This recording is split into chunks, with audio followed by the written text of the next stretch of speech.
नए नए वीडियो देखने एवं सुनने के लिए माँ कर्मा म्यूजिक को सब्सक्राइब करें।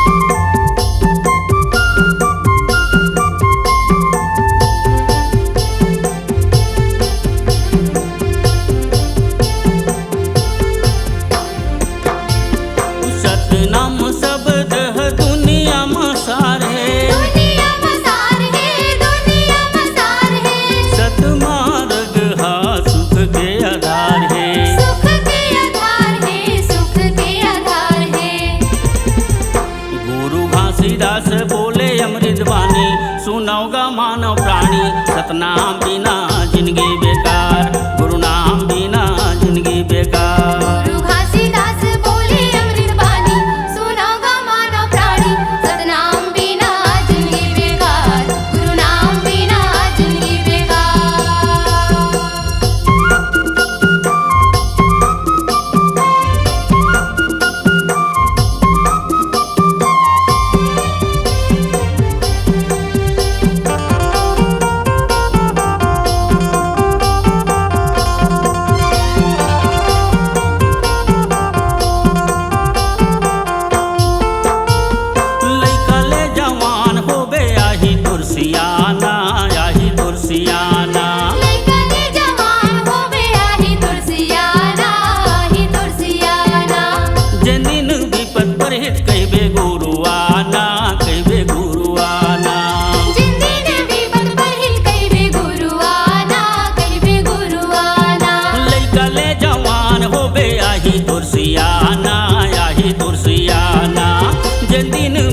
परहित कहबे गुरुआना, कहबे गुरुआना।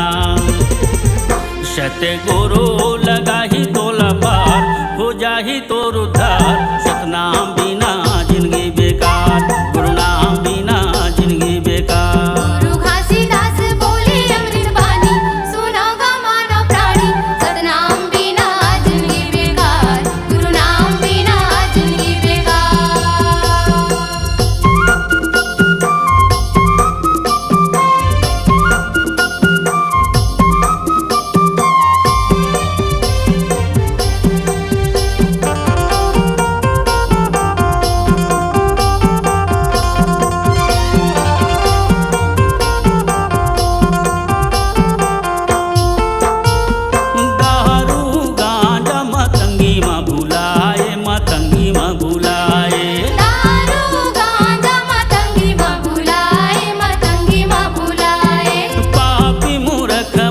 संगी माँ भूला।